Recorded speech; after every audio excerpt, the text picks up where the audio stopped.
What is up, ladies and gentlemen? It is referee Steven Dumeng here to give you some UFC 319 predictions for our good friends at 1495 Sports. Always give them a like and a follow.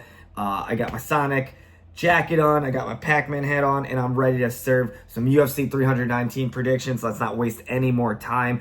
We open up the main card in flyweight.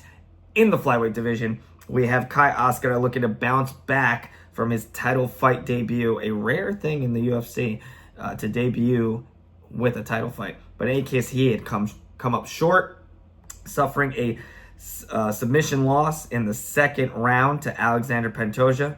And he's going to be looking to get back on track against Tim Elliott, who is 20-13-1, coming off a submission win himself, ironically. And what will happen between these two gentlemen? I mean, Tim is the older fighter. I say it every time. It's not always the case, but with the lighter weight classes, age certainly plays a factor. Tim has had well over 30 fights at this point, and I think Kai's got his number. I think Kai's going to be able to bounce back. He came into the UFC with a lot of pressure, a lot of hype coming from Rizin, and unfortunately, like I said, came up short. Prior to that, he was on a pretty solid run overseas, and you know, he comes to UFC and unfortunately did not live up to the hype for some people. I believe he will get back on track, and you know, he does favor the knockouts. It seems like he does like to go for the KO. He has 13 TKOs and or KOs on his record.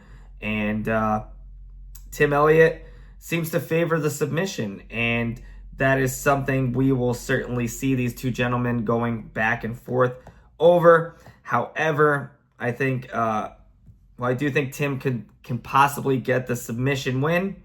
I'm going to go with Kai to get back on track. I think we'll see Kai get a second round TKO. I think there'll be a feeling out process, and he'll be able to overwhelm Tim Elliott in the second round. I don't know why my iPad is simply not loading. It would be great if it loaded because I am on SureDog. I always use SureDog.com as one of my favorite websites for MMA. And I mean, Tim has only been stopped by strikes once.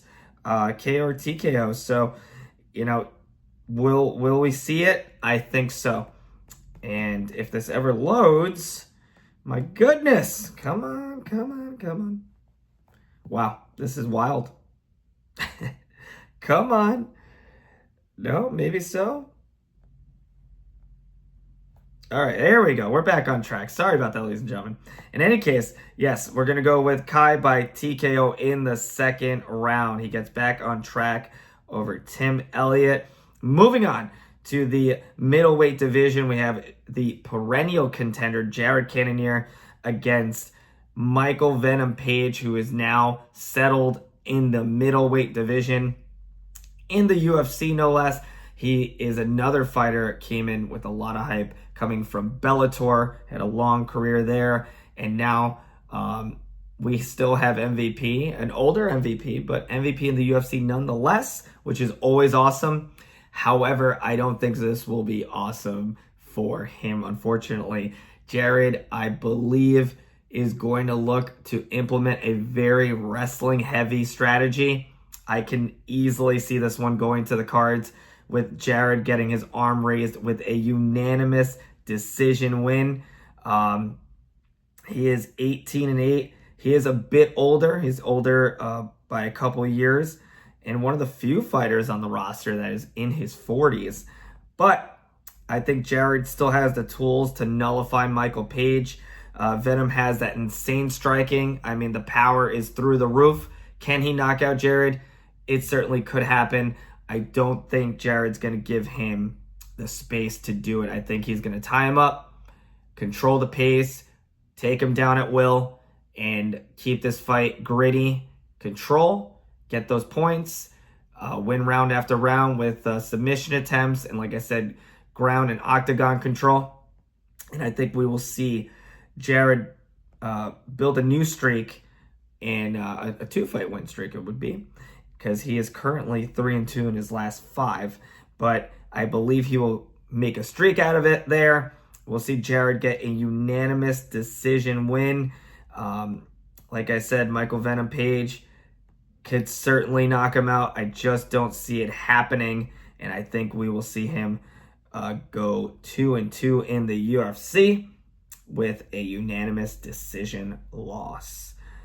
Moving on, we have in 170-pound action. This one should be a banger. Looking forward to it. It's going to be a fun one. I think these guys are going to throw hands and caution to the wind. Carlos Paredes, 21-7, coming off an unfortunate loss to Ian Gary. Prior to that, he was on an insane run, just knocking people out left and right. I mean, 1, 2, 3, 4 knockouts in a row in the UFC. Even prior to that, in the Contender Series, he did get another knockout. This guy loves knocking people out. There's no surprise there. He has 16 wins by knockout and or TKO, and I think that's exactly what he'll be looking to do. Jeff Neal has only been stopped with strikes once in his career, and he is 16-6. I mean, he is no stranger to looking for the knockout himself. 10 wins by knockout and or TKO, over 50%. Is someone going to get knocked out? I think so. I think both of these guys are going to be looking to throw, like I said, throw hands without just throwing it and going for it. And I expect fireworks. I don't see this one going past the second round. I think we're going to have a very electrifying opening round between the two welterweights. Jeff really has been inconsistent lately in his career, unfortunately, and he's going to be looking to get another streak going in the welterweight division. Carlos Paredes, again, like I said, faced a wall, met a wall. Ian Gary ending his win streak, and I think he's going to get back on track. I'm going with Carlos Paredes by knockout in the second round, in what should be a hell of a fight, ladies and gentlemen. Looking forward to that one. Moving on to our co-main event of the evening, we have Aaron Pico, who will be the highly touted Aaron Pico, another guy who made his career in another company, Bellator, and he will be looking to continue his momentum going into the UFC, but it is not going to be easy. He's going against undefeated Lerone Murphy, and 16-0-1. Aaron Pico, 9 wins by knockout. I mean, will he look to throw hands and make his UFC debut exciting? I think so. Unfortunately, I don't think that's going to be a good game plan. I think Murphy is a very smart technical fighter. I think he will be able to score a unanimous decision here. He has 9 decision wins and not a single submission win, which is pretty wild. And in 17 fights, 16-0-1, as I said. But 7 of those wins by knockout TKO, and he is coming off, I mean, 1, 2, 3, let's see, 1, 2, 3, 4, 5 fights in a row, all by decision. I think it's going to be 6. I don't think this is going to be the most exciting fight. I hope I am I stand corrected when it does happen, because I always want to watch an exciting fight. But I do think we'll be able to see, or rather what we will see, is Murphy standing in the pocket and just having more of a striking exchange, more of it might be more of a striking session, or as they say. But I think he'll be scoring on the feet, the points on the feet, and we will see him take a 30-27 unanimous decision. I think he has the more precise striking in this situation. But Pico definitely has power, but I do think we'll see Murphy continue his undefeated win streak and get a unanimous decision win. In the main event, we have what the heck was that? Another phone going off. Michael Venom Page against Khamzat Chimaev.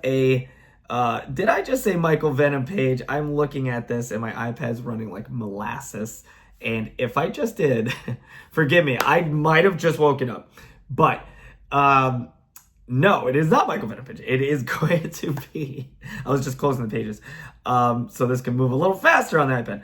Khamzat Chimaev, Boers 14-0 against DDP Dricus du Plessis 23-2. Du Plessis undefeated in the UFC, looking like an absolute monster. I mean, having been able to score victories over Sean Strickland twice, Israel Adesanya, Robert Whittaker. I mean, his record is looking stellar. And will he meet his match? Will it finally happen? Du Plessis has a very strange style, but he gets it done. I mean, he has a nice mix of knockouts and submissions. He definitely prefers to get a finish. And will it happen? I'm not too sure. Khamzat comes into this fight, again, undefeated, highly touted. People have deemed him a champion as soon as they saw him debut. Some even prior to that, to seeing his debut in the UFC, that is. And I think we will see a hashtag and new. I think we're going to see Chimaev get a second round TKO. I think he's going to come in. For me, Chimaev is the kind of fighter who is going to be strongest in the earlier rounds. I think he will overwhelm Du Plessis, get the takedown in the first round, and just start applying that ground and pound. I think Du Plessis will survive and then eventually get caught in the second round. TKO. Du Plessis, again, these are very competitive fights they have going on in 319. Du Plessis could certainly make me stand corrected, but I just don't see it happening. Du Plessis could, alternatively, I think you could see Du Plessis get a unanimous decision win. I think the longer this fight goes, it certainly goes in his favor, and I think Chimaev does not have the gas tank to keep it going past the second or third round, as efficiently. So that said, I'm going to stick to my guns on this one. And new Chimaev by TKO in the second round. There you have it, ladies and gentlemen. Those are my picks. Thank you so much for tuning in. Enjoy the fights.